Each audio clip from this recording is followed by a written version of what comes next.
बड़ों के व्यवहार में बड़कपन होना जरूरी है।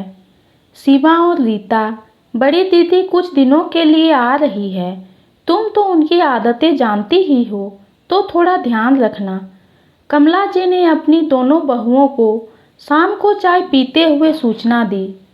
बड़ी बुआ फिर आ रही हैं? अब तो बड़ा संभल कर रहना होगा, बड़ी बहू सीमा ने कहा। क्यों दीदी? छोटी बहू रीता ने पूछा।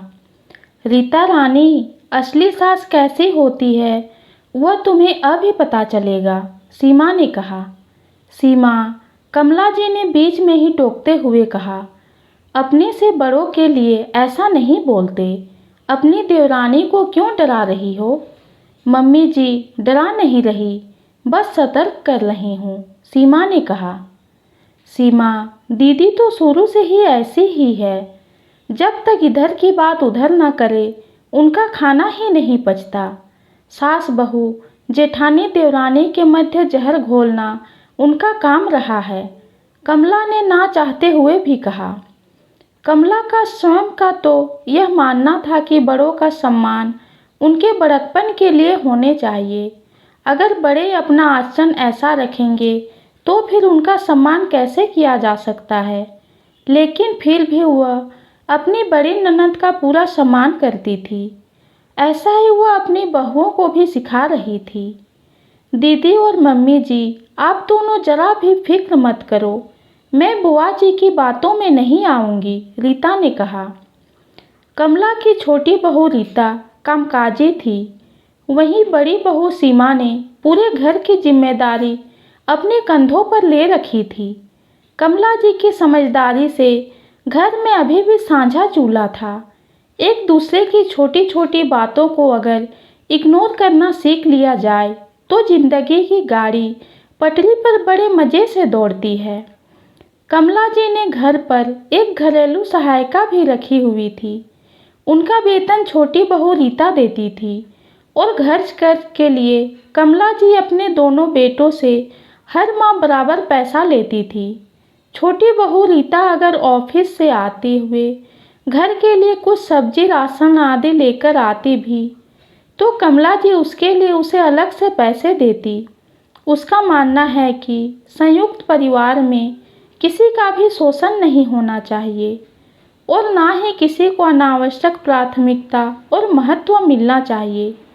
कमला जी छोटी बहू रीता से ना तो कभी उसका वेतन लेती थी और ना ही कभी हिसाब किताब पूछती थी। सुबह के नाश्ते और खाने की जिम्मेदारी सीमा की थी और रात के खाने की जिम्मेदारी रीता की। कमला जी सब्जी काटना, दूध लाना, घरेलू सहायिका को दिशा निर्देशक देना जैसे कार्य करती थी। रीता सुबह जल्दी उठकर सीमा की मदद भी कर देती थी।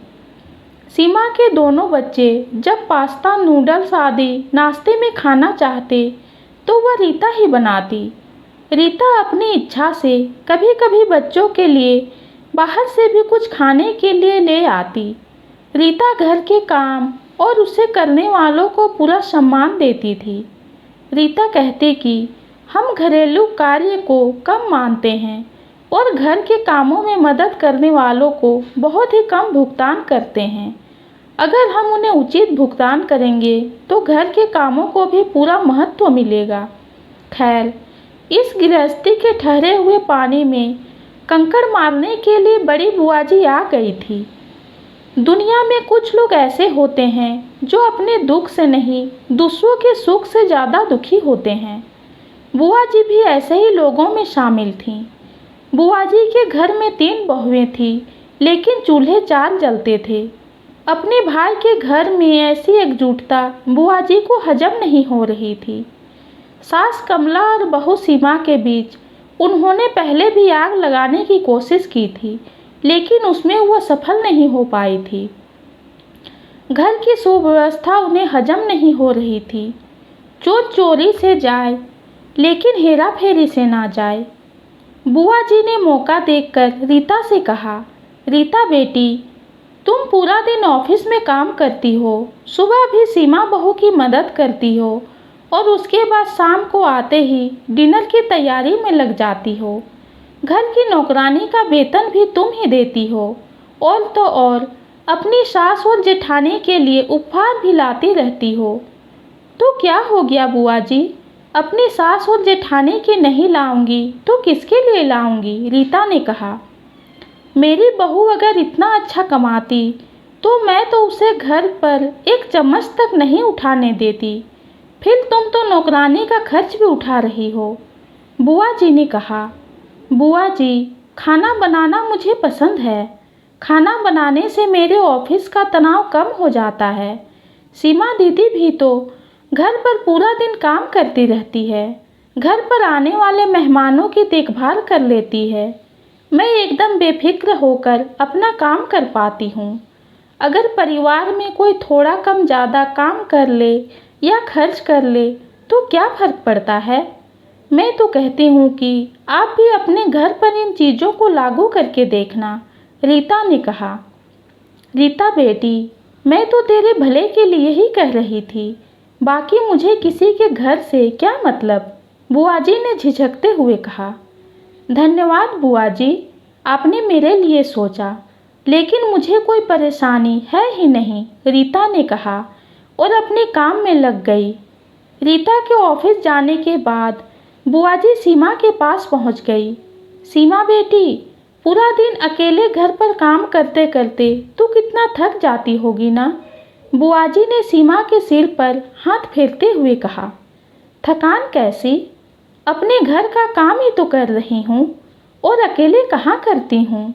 मम्मी जी, रीता और मानसी दीदी सभी लोग तो मेरी मदद करते हैं, सीमा ने कहा। नहीं बेटी, रीता तो महारानी है, काम करती कहाँ है, छू भर देती है। और शांति तो रीता की ही चमची है, उसी के आगे पीछे घूमती रहती है। जिसका खाएगी उसी का तो गाएगी।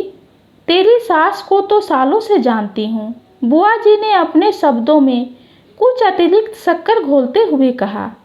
वैसे भी बुआ जी, जैसे लोग बातों के बादशाह होते हैं, ऐसे लोगों को आग लगाने के लिए घी तेल की ज़रूरत नहीं पड़ती। ऐसे लोग हमें घर, ऑफिस हर जगह मिल जाते हैं। इनसे हमें ही सतर्क होकर रहना चाहिए। बुआ जी, रीता सुबह नाश्ते की पूरी तैयारी में मेरी मदद करती है, सबके लंच बॉक्स पैक करती है। रीता नौकरी भी करती है और घर का काम भी। मानसी को तो हमने ही कह रखा है कि जब रीता घर पर हो तो उसके कमरे की साफ सफाई कर दिया कर। रीता अपने सामने कमरा साफ करवा लेती है तो सही रहता है। मम्मी जी जैसे सुलझी हुई सास तो मिल ही नहीं सकती। सीमा ने अपने शब्दों से बुआ जी की बोलती बंद कर दी थी। दीदी जरा आओ तो सही, आप साड़ी पसंद कर लो। वहाँ से गुजर रही कमला जी ने दोनों की बातें सुन ली थी और अब वो अपने ननद को बुला रही थी। आई कमला, बुआ जी कमला के पास आ गई।